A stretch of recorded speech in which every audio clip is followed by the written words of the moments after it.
आप सभी भाई बहनों का आध्यात्मिक ज्ञानात्मक चैनल की ज्ञान कक्षा में एक बार फिर स्वागत है। आज की चर्चा का विषय है बड़े भविष्य की अधोगति का भय। देखिए, भविष्य शब्द से हम सभी भाई बहन परिचित हैं और सभी मनुष्य देखिए सदा ही भविष्य की कुछ ना कुछ सपने देखते हैं, कुछ कल्पनाएं बनाते हैं। किसकी? सुख पाने की।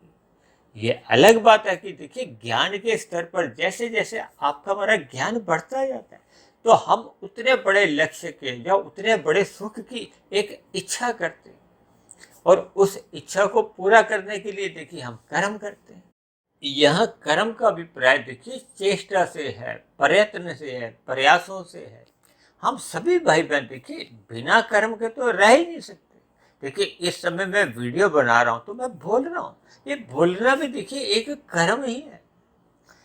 हम चाहे मानसिक रूप से कर्म करें चाहे शारीरिक रूप से, क्योंकि अब मैं अपनी जीभ द्वारा शब्दों का उच्चारण कर रहा हूँ तो ये शारीरिक रूप से है। आप भाई बहन देखिए सुन रहे हैं तो ये कानों द्वारा सुन रहे हैं। इसी तरह जब देखिए हम कल्पनाएं करते हैं, चिंतन करते हैं, मनन करते हैं तो वो मानसिक कर्म होते हैं, मानसिक चेष्टाएं कह लो। देखिए, शास्त्रों में कर्मफल सिद्धांत का बहुत बार जिक्र आता है और हमारी चर्चाओं में तो बार बार ही जिक्र आता है, क्योंकि कर्म फल के साथ एक शब्द जुड़ा हुआ है, सिद्धांत। सिद्धांत का अभिप्राय क्या है कि जिसमें कभी भी किसी भी परिस्थिति में देखिए परिवर्तन नहीं आता। सिद्धांत का अभिप्राय कि जहाँ सिद्धि का अंत मतलब सिद्ध हो चुका है किसी भी काल में, चाहे देखिए वो सतयुग रहा हो, चाहे त्रेता युग रहा हो, चाहे द्वापर युग रहा हो, चाहे वर्तमान समय में देखिए कलयुग जो चल रहा है, किसी भी युग में देखिए ये सिद्धांत शब्द की अवहेलना नहीं हो सकती। यानी कोई भी आप इसमें अपवाद नहीं ढूंढ सकते। जबकि आज वर्तमान समय कलयुग चल रहा है और कलयुग में देखिए एक साधारण मनुष्य पाप कर्मों में लिप्त रहता है, उसको बड़े भविष्य के अधोगति का भी भय नहीं लगता। देखिए, हम सभी भाई बहन मायाबद्ध हैं, क्योंकि मनुष्य जोनि एक कर्म जोनि है। भले ही हमें देखिए कर्म करने की स्वतंत्रता है और कलयुग में तो ऐसा प्राय देखा जाता है कि मनुष्य अपने स्वयं के सुख के लिए या अपने परिवार के सुख के लिए वो अन्य जीवों को पीड़ा देता है, तंग करता है, विभिन्न प्रकार के छल कपट ठगी हेरा फेरी करता है। किस लिए? केवल स्वयं के सुख के लिए। देखिए, जब हम अपनी मिली हुई स्वतंत्रता का दुरुपयोग करते हैं, शास्त्रों का कही गई बातों का हम उल्लंघन करते हैं, निषेध कर्म कर जाते हैं, तब ऐसी स्थिति में देखिए हम एक समय विशेष के बाद उन किए गए पाप कर्मों का दुख रूपी फल भोगने को प्रतंत्र होते हैं। इसी बात की स्मृति बनाए रखने के लिए ही देखिए आज हमने बड़े भविष्य का जो नाम के साथ क्या लिखा है, अधोगति का हमें भय पर चिंतन करना चाहिए। इसीलिए देखिए हमने अधोगति शब्द को काले रंग से दिखाया, ताकि मनुष्य को ज्ञान रहे कि किए गए पाप कर्म का फल हमें ही भोगना होता है। शास्त्रों में आत्मा को ज्ञान स्वरूप कहा गया, आनंद स्वरूप केवल और केवल परम महात्मा को कहा गया है। परम आत्मा, परमात्मा का संधि विच्छेद करोगे तो आता है ना परमात्मा। परम शब्द देखिए केवल एक सत्ता के लिए आता है। अब उसको आप परमात्मा कहो, ब्रह्म कहो, चाहे भगवान कहो, किसी भी नाम से पुकारो, परमात्मा के देखिए इतने अनंत अवतार हुए हैं और भविष्य में भी देखिए होते रहे। वो एक परम सत्ता है जो सर्वशक्तिशाली है, सर्वव्यापी सत्ता है। उसके देखिए अनेकों दिव्य गुण हैं, जिनकी देखिए हम एक चेतन स्वरूप आत्मा है। भले ही हम देखिए मायातीत भी हो जाए, यानी कि इन प्रकृति के गुणों से मायातीत की स्थिति में भी हो जाए, तब भी हम देखिए परमात्मा के गुणों का वर्णन नहीं कर सकते। तभी तो शास्त्रों में आता है ना, ब्रह्मा जी ने भी शास्त्रों का वर्णन करते करते क्या कहा, नेति नेति। इसका भी प्राय कि उसका कोई अंत नहीं है। परमात्मा स्वयं भी देखिए अपने गुणों का पूर्ण रूप से वर्णन नहीं कर सकते, इतने अनंत हैं, इतने अनंत। और फिर हम देखिए एक साधारण आत्मा है। देखिए, मैं तो स्वयं एक मायाबद्ध हूँ। जैसे आपकी एक स्थिति है वैसे ही मेरी भी एक स्थिति है। वो अलग बात है कि देखिए शास्त्रों का अध्ययन करने से, गुरुओं का सत्संग निरंतर करने से, देखिए जब हम किसी भी दिशा में देखिए एक मेहनत करते हैं, प्रयास करते हैं, तब ऐसी स्थिति विशेष में देखिए उस स्थिति का कहो उसका एक सूक्ष्म ज्ञान होने लगता है।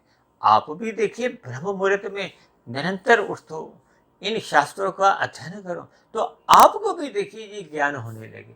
ज्ञान होने का अभिप्राय क्या है कि आपकी हमारी देखिए अज्ञानता मिटने लगी, क्योंकि हम सभी भाई बहनों की ये आत्मा देखिए ज्ञान स्वरूप है। ज्ञान स्वरूप का अभिप्राय कि हम सभी आत्माओं को पहले से ही ज्ञान है, वही हम नया ज्ञान नहीं देते। देखिए हम इस आध्यात्मिक ज्ञानात्मक चैनल पे भी लगभग अब 900 के आसपास वीडियो बना चुके हैं, और 900 के बाद देखिए भले ही ये 9000 वीडियो बढ़ जाए, चाहे 9 लाख वीडियो भी बढ़ जाए, इसमें कोई नया ज्ञान नहीं है। देखिए शास्त्रों में 3 ही तत्वों का ज्ञान आता है। भगवान जो एक परम चेतन सत्ता है, और हम सभी आत्माएं जो एक साधारण चेतन स्वरूप आत्माएं हैं, और एक है माया। माया का अभिप्राय होता है उसके 3 गुणों से, तमोगुण, रजोगुण और सतोगुण। इन गुणों से ही आपके बारे देखिए 3 शरीर बने, स्थूल शरीर, सूक्ष्म शरीर और कारण शरीर। हम प्रतिदिन देखिए जो चर्चा करते हैं वो अलग अलग विषय लेते हैं। जैसे आज हमने देखिए बड़े भविष्य का अर्थ के ऊपर हमने अपनी चर्चा ले रहे हैं। भविष्य का अभिप्राय क्या है कि देखिए आने वाला कल कहो या आने वाला समय कहो, और भूतकाल का मतलब क्या है, जो बीत चुका है, जो आपका हमारे जैसे देखिए अब हम कहते हैं ना कल था। देखिए कल शब्द को 2 अर्थों में लिया जाता है, भूतकाल से भी लिया जाता है और भविष्य काल से भी ले लिया जाता है, और आज को वर्तमान काल से लिया जाता है, वर्तमान समय से लिया जाता है। हालांकि देखिए शास्त्रों में कहा गया ये वर्तमान समय देखिए बहुत ही एक सूक्ष्म एक पैमाना है। मैंने तो एक शास्त्र में देखिए यहाँ तक पढ़ा था कि जैसे एक पत्ते को आप अपने हाथ में लो और दूसरे हाथ में एक सुई लो, तो सुई का जैसे ही उसको, यानी पत्ते में से जब हम सुई को निकालते हैं ना, तो वो जो निकलने वाला जो एक एक क्षण है वो वर्तमान समय है। देखिए कितनी सूक्ष्म बात। यानी कि हम देखिए हम साधारण बोलचाल में कह देते हैं ना ये आज, ये तारीख से ले लेते, और मैं तो जहाँ तक समझता हूँ देखिए आपके हमारे जीवन में जितने भी देखिए सांसें हैं, जितनी भी आपकी हमारी आयु है, उसमें देखिए केवल महत्व किसका है, वर्तमान समय का। क्योंकि वर्तमान समय का देखिए मेरे हिसाब से जो सदी विशेष करके जो अर्थ मेरे समझ में आया, जिसको हम वर्त सकते हैं, इस्तेमाल कर सकते हैं, प्रयोग में ले सकते हैं, यानी कि हम वर्तमान समय में जैसे जैसे कर्म करते हैं। देखिए इसलिए मैंने कर्मफल सिद्धांत के ऊपर एक विशेष आपको ध्यान करवाया, क्योंकि हम वर्तमान समय में जैसे जैसे कर्म करते हैं, बीज बोते हैं। देखिए कर्म भी तो एक बीज है। हम भूमि में जैसे जैसे बीज बोते हैं तो उसका एक समय अंतराल के बाद उसका देखिए एक फल आता है। फल क्या है, देखिए सुख और दुख। और क्योंकि दुख तो देखिए कोई भी नहीं चाहता, हम सभी भाई बहन देखिए सुख ही चाहते हैं। सुख चाहना एक आत्मा का स्वभाव है। हम सभी भाई बहन देखिए अपने अपने ज्ञान के स्तर पर देखिए सुख चाहते हैं। अब ये जो मनुष्य साधना करते हैं, ब्रह्म मुहूर्त में उठते हैं, परमात्मा का चिंतन करते हैं, और प्रकृति के ये जो विषय भोगों से एक ज्ञान पूर्वक वैराग्य लेते हुए परमात्मा के मार्ग पर, यानी कि आध्यात्मिक यात्रा के मार्ग पर साधना पे निकल जाते हैं, उनका भी कोई दूसरा लक्ष्य नहीं है। उनका भी लक्ष्य है, उनका देखिए बड़े सुख की प्राप्ति का लक्ष्य होता है। क्योंकि संसार में देखिए जितने भी सुख हैं वो दुखों से ही एक संबंध रखते हैं। क्योंकि भगवान श्री कृष्ण ने देखिए इस जगत को दुखालय नाम से संबोधित किया है। दुखालय का अभिप्राय क्या है, जहाँ दुखों की मात्रा अधिक है। इसलिए तो देखिए शास्त्रों में एक शब्द आता है त्रिविध ताप, और इस पर भी हमने देखिए तकरीबन 2-2.5 वर्ष पहले एक चर्चा की थी, वीडियो बनाई थी। त्रिविध ताप, ये 3 प्रकार के देखिए दुख कहो, ताप कहो, ये आपके हमारे जीवन में बने रहते हैं। वो 3 ताप क्या हैं, देखिए एक तो हमें स्वयं के कर्मों द्वारा सुख दुख मिलते हैं, हम जैसे जैसे कर्म करते हैं। अब जैसे आपको हमें कर्म करने की देखिए स्वतंत्रता है, तो अन्य मनुष्यों को भी कर्म करने की स्वतंत्रता है। आप देखोगे ना, आप जिस गली मोहल्ले में रहते हो तो सब अपने अपने ज्ञान के अनुसार कर्म करते हैं और उनका प्रभाव फिर आपके हमारे ऊपर पड़ता है। क्योंकि मनुष्य योनि में हम सभी भाई बहनों को देखिए कर्म करने की स्वतंत्रता है, तो इसलिए उनके द्वारा होने वाले देखिए कर्मों का प्रभाव भी एक दूसरे के जीवन में पड़ता ही है। कभी कभी देखिए परिवार में भी एक सदस्य द्वारा जो जो कर्म हो जाते हैं तो उनका प्रभाव परिवार के अन्य सदस्यों पे पड़ता है। इसी तरह गली मोहल्ले का कहो, देश में अन्य मनुष्यों द्वारा कहो, या संसार में होने वाले अन्य मनुष्यों द्वारा जो कर्म होते हैं, आज दो देशों में युद्ध हो रहा है तो उसका प्रभाव देखिए अन्य मनुष्यों पे भी पड़ रहा है। इसी तरह मनुष्यों के अलावा देखिए जितने भी अन्य जीव जंतु हैं, पशु हैं, पक्षी हैं, कीट पतंगे हैं, भले ही वो तो देखिए भोग जो नहीं है उनका का तो नया कर्माशय नहीं बन, लेकिन उनकी क्रियाओं द्वारा हमें आपको देखिए दुख मिलते हैं। अब जैसे किसी कुत्ते ने यदि हमें काट लिया तो हमें दुख मिला। इसी तरह कोई मच्छर के काटने से, ये जो डेंगू का रोग है, चिकनगुनिया, ये मच्छरों के काटने से हमें रोग होते हैं। इसी तरह देखिए प्रकृति के वातावरण में ये जो गर्मी सर्दी, ये जो अधिक वर्षा होने से बाढ़ की स्थिति आ जाती है, तूफान आते हैं, भूकंप आते हैं, इनसे भी हमें दुख मिलते हैं। तो ये त्रिविधता बातें अपने कर्मों द्वारा या अन्य जीवों के द्वारा या भौगोलिक परिस्थितियों के द्वारा भी आपका हमारा जीवन देखिए प्रभावित होता है। लेकिन मुख्य रूप से देखिए हम जब स्वयं कर्म करते हैं, देखिए हर मनुष्य चाहता है कि मेरा जो भविष्य सुंदर हो। अक्सर देखिए मनुष्य वर्तमान मिले हुए जीवन को ही सुंदर बनाने के लिए कर्म करता है। हम जो भौतिक शिक्षा भी लेते हैं, अपने बच्चों को स्कूल कॉलेजों में जो भेजते हैं, हम चाहते हैं कि आपके हमारे भविष्य सुंदर बने। सुंदर का अभिप्राय देखिए सुखों से ही होता है, कि हमें भविष्य में कोई दुख नहीं आए।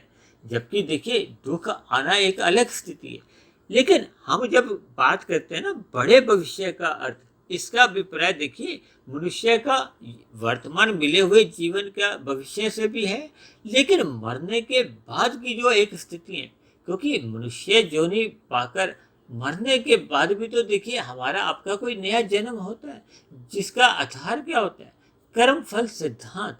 यानी कि हम मिले हुए जीवन में जैसे जैसे कर्म करते हैं, जैसे जैसे हम कर्म रूपी बीज बोते हैं, तो उसका एक समय अंतराल के बाद उसका एक फल आता है। फल गए देखिए ये 84 लाख प्रकार की जो जोनियां हैं, और नीचे की जोनियों का अभिप्राय अधोगति से है। 84 लाख में से देखिए 80 लाख प्रकार की जोनियां तो नीचे की तामसी जोनियां हैं, दंड रूपी जोनियां भी कह सकते हो, इनको नीचे की जोनियां भी कहा जाता है। जबकि मनुष्य योनि में किए गए कर्म ही लिखे जाते हैं, और ये कर्मफल सिद्धांत केवल मनुष्यों पे ही लागू होता है।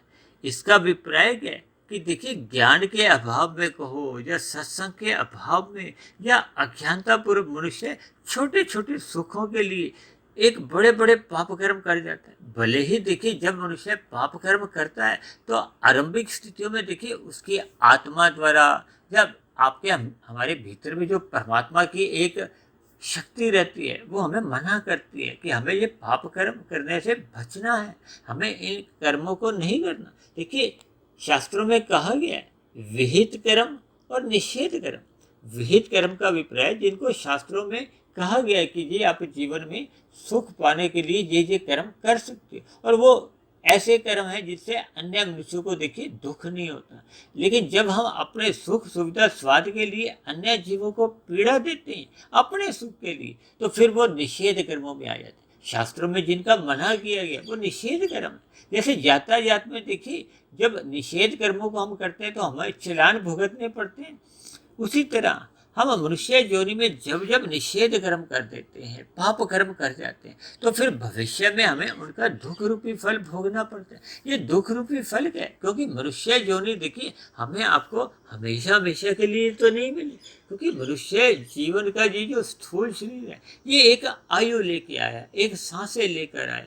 हमने अपने जीवन में देखिए कितने ही इन स्थूल शरीरों की मृत्यु को देखा है, तो इसका अभिप्राय क्या है कि हम अपने मिले हुए जो वर्तमान जीवन को जो सुंदर बनाने के लिए जो हम कर्म करते हैं और उसी भविष्य को सुंदर बनाने के लिए यानी कि सुखों को पाने के लिए जब हम पाप कर्म कर जाते हैं तो हो सकता है इस मिले हुए जीवन में हमें उनका दुख रूपी फल ना भी आए।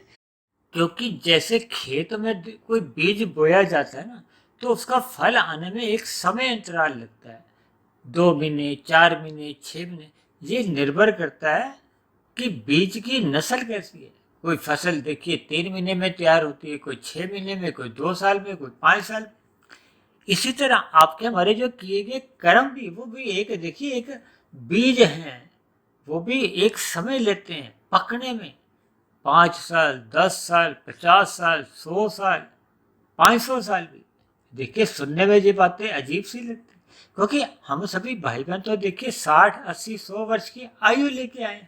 तब ऐसी स्थिति में आपके हमारे जो किए गए पाप पुण्य कर्मों का जो फल है वो अभी आना शेष रहता है, और उसी से पहले ही यानी कि फल आने से पूर्व ही आपकी हमारी मृत्यु हो जाती है। तब ऐसी स्थिति में देखिए उन किए गए कर्मों का फल हमें फिर अगले जन्मों का अभिप्राय देखिए वो बड़े भविष्य से ही है। इसलिए तो देखिए मैंने बड़े भविष्य को आज सफेद रंग से दिखाया ताकि हम इस पर चिंतन करें, क्योंकि एक साधारण मनुष्य है जो मिले हुए जीवन के ही जो भविष्य काल को एक भविष्य समझता है। मरने के बाद को किसने देखा? अक्सर लोगों के मन में ऐसे ही भाव होते, जबकि देखिए आप सरल शब्दों में वर्तमान मिले हुए भविष्य को आप छोटा भविष्य समझ सकते हो। और मरने के बाद की जो स्थितियां होगी, देखिए मनुष्य जोनी तो तभी मिलती है जब संचित कर्मों में पाप और पुण्य कर्मों की तुल्यता होती है।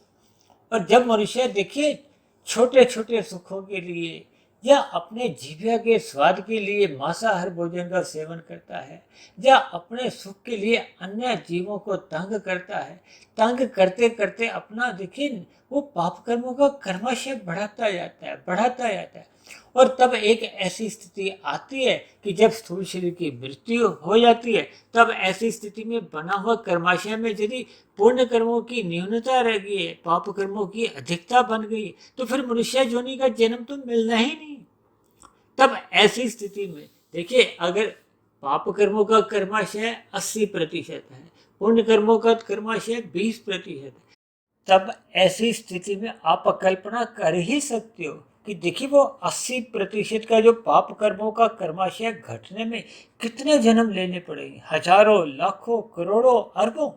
देखिए ये सुनने में बहुत अजीब से लगता है, लेकिन शास्त्रों में एक एक बात सही कही गई ताकि मनुष्य को अपने बड़े भविष्य के बारे में थोड़ा बोध हो, वो पाप कर्म करने से बचे। क्योंकि देखिए शास्त्रों में ये जो स्वर्गों का जो एक प्रलोभन दिया जाता है, या नरकों का जो भय दिखाया जाता है, किस लिए? ताकि नरकों के भय से मनुष्य पाप कर्म करने से बचे। और स्वर्गों का प्रलोभन इसलिए दिया जाता है, विशेष प्रकार के सुखों का प्रलोभन इसलिए दिया जाता है ताकि वो बड़े बड़े पुण्य कर्म करे, परोपकार के कार्यों में संलग्न हो, ताकि एक समाज में एक अच्छी व्यवस्था बनी रहे। देखिए जब हम पुण्य कर्म करते हैं तो अन्य मनुष्यों पर भी एक अच्छा प्रभाव पड़ता है, अच्छा संदेश जाता है। और जब हम बुरे कर्म करते हैं तो उसका देखिए अन्य मनुष्यों पर भी एक बुरा प्रभाव पड़ता है, उनमें भी एक प्रोत्साहन की भावना आती है कि उसने पाप कर्म किया तो मैं भी कर लूं। तो देखिए ये देखा देखी में भी पाप कर्म होने लगते। इस बात को आप एक उदाहरण से समझिए। देखिए आज लगभग अधिकांश विदेशों में ये मांसाहार का सेवन बढ़ता जा रहा है। अब तो देखिए भारत में भी, जो कि एक धार्मिक देश कहलाता है, भारत में भी देखिए दिन प्रतिदिन ये मांसाहार का सेवन बढ़ता जा रहा है, क्योंकि मनुष्य एक दूसरे को देखा देखी पाप कर्म करने से हिचकते नहीं है, वो एक सामान्य प्रक्रिया में आ जाते हैं ताकि उनको फिर पाप कर्म करने से कोई विशेष भय नहीं लगता। देखिए जब हम अन्य जीवों को दुख देते हैं, हत्या करते हैं, देखिए पशु पक्षियों की हत्या करना मात्र अपने सुख सुविधा जीविका के स्वाद के लिए ये बहुत बड़ा निषेध कर्म है। लेकिन मनुष्य अन्य मनुष्यों के प्रभाव में आते हुए देखा देखी में अपने जीविका के स्वाद के लिए इन मांसाहार का सेवन में संलग्न होता जा रहा है, क्योंकि उसको अपने बड़े भविष्य का कोई विशेष ज्ञान ही नहीं है। अक्सर मनुष्य वर्तमान मिले हुए जीवन के भविष्य तक ही चिंता करता है, और अक्सर ऐसा देखिए समाज में देखा जाता है कि जब जब आपके हमारे जीवन में देखिए कोई बड़े बड़े दुख लंबे समय तक टिक जाते हैं, तो अक्सर मनुष्य अपनी जन्म पत्री लेकर इधर उधर कुछ व्यक्तियों के विशेष के पास जाकर भटकाव में आ जाता है, अंधविश्वास में आ जाता है कि मेरे दुख दूर हो जाएंगे। देखिए, दुख किसी भी रूप में टलते नहीं है, ये मात्रा रूप में देखिए समाप्त नहीं होते। इनके असर को आप कम कर सकते हो, लेकिन नए पुरुषार्थ द्वारा, ना कि किसी अन्य प्रकार के जादू टोनों से। देखिए, अक्सर भारत में इस प्रकार की स्थितियां बहुत देखने को मिलती हैं। जगह जगह आपको ऐसे पोस्टर मिल जाएंगे कि इतने दिन में ये वाले दुख दूर हो जाएंगे। यानी इन सभी स्थितियों से अक्सर एक दुखी मनुष्य जल्दी प्रभावित हो जाता है और अपने अनमोल समय को इन दुखों को दूर करने में ही बिता देता है। जबकि देखिए, परमात्मा के यहाँ देखिए कर्मफल सिद्धांत के अनुसार एक कर्म की मुद्रा चलती है। जैसे देखिए, भारत में रुपया चलता है ना, आप रुपया आपके हाथ में है तो आप कुछ भी खरीदा खरीदी कर सकते हो, वस्तुएं खरीद सकते हो। आप इंग्लैंड में जाओ तो वहाँ पौंड की मुद्रा चलती है, अमेरिका में जाओ तो वहाँ डॉलर की मुद्रा चलती है। इसी तरह परमात्मा के यहाँ को, प्रकृति के यहाँ केवल और केवल कर्मों की मुद्रा चलती है। यदि आपके पास पुण्य कर्मों की एक दौलत है तो आपको सुख मिलने से कोई भी मनुष्य रोक नहीं सकता, और यदि आपके पास देखिए पाप कर्मों की एक टोकरी है तो आपके दुखों को देखिए किसी भी तंत्र मंत्र से टाला नहीं जा सकता, रोका नहीं जा सकता, समाप्त नहीं किया जा सकता। देखिए, अक्सर मैं इसको एक उदाहरण देकर समझाता हूँ। जैसे एक गिलास पानी में देखिए एक चम्मच नमक का डला हुआ, अब वो तो घुला हुआ है ना, वो मात्रा रूप में है, उसको कम नहीं किया जा सकता। अब उस चम्मच की जो मात्रा है उसको हम निकाल नहीं सकते, उसको हम समाप्त नहीं कर सकते। लेकिन नए पुरुषार्थ द्वारा, नए शुभ कर्मों द्वारा, नए पुण्य कर्मों द्वारा हम यदि अच्छे अच्छे कर्म करते हैं, यानी कि नया पुरुषार्थ हम सकारात्मक रूप में करते हैं, तो फिर उसको आप शहद की मात्रा समझो। अब देखिए, एक गिलास पानी में जो एक चम्मच नमक की मात्रा थी, अब उसमें जब नए एक चम्मच शहद आ जाएगा नए पुरुषार्थ द्वारा, 2 चम्मच पुरुषार्थ करके आप डाल सकते हो, 5 चम्मच शहद डाल जाएंगे, तो वो नमक की मात्रा तो देखिए उतनी की उतनी रहते हुए भी वो कमजोर असर दिखाएगी, यानी कि उसका जो नमकीन प्रभाव है वो कम नमकीन होता जाएगा। देखिए, इसमें किसी भी प्रकार का कोई जादू टोना नहीं है, ये तो कर्मों के अनुसार आपने नए नए पुण्य कर्म किए। यानी कि हमें अपने मिले हुए जीवन में देखिए छोटे भविष्य को ध्यान में रखते हुए या विशेष रूप से बड़े भविष्य को ध्यान में रखते हुए हमें सदा ही निषेध कर्मों से बचना होगा। हमें अपने जीवन के छोटे छोटे सुखों के लिए या बड़े बड़े सुखों के लिए भी देखिए हमें पाप कर्म करने से सदा ही बचना होगा, क्योंकि किए गए कर्म एक छोड़े गए तीर के समान है। वो भूमि में जैसे ही वो बीज बोए जाते हैं, उनका एक समय विशेष के बाद फल आना निश्चित है। इसलिए मेरी आप सभी भाई बहनों से विनती है कि मिले हुए जीवन में बड़े भविष्य के सही सही अर्थ हमें ध्यान में रखने चाहिए। देखिए, हम अपने घरों के आसपास कितने ही देखिए ये नीचे की जोनियों के जीव देखते हैं, उनकी कैसी कैसी स्थिति है।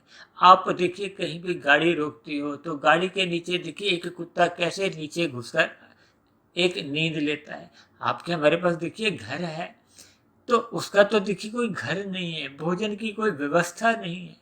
इसी तरह देखिए पक्षियों का भी हाल है, कीड़े मकोड़े। यानी कि देखिए इन सभी स्थितियों का हमें आकलन करना होगा।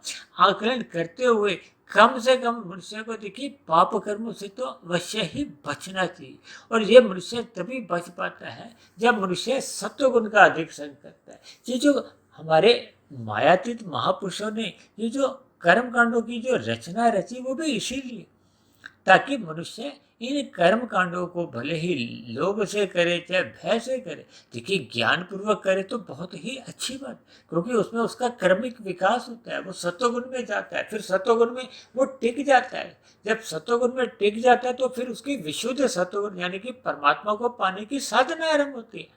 लेकिन यदि हम देखिए पाप कर्मों से बचना चाहते हैं तो कम से कम मनुष्य को ये कर्म कांड तो अवश्य ही करते रहना चाहिए, भले ही लोभ से करे या भय से करे, ताकि मनुष्य का कम से कम ये पाप कर्मों से तो मनुष्य बच ही सकते हैं। क्योंकि जब मनुष्य सतोगुण में आना जाना शुरू कर देता है तो उसको हल्का फुल्का देखिए कर्मों का ज्ञान होने लगता है। तब ऐसी स्थिति में वो कर्म कांडों में देखिए चाहे बेमन से ही सही वो परोपकार के कार्यों में लगने लगता है, और पाप कर्मों से तो कम से कम वो डर ही जाता है, वो किसी भी तरह बचा रहता है।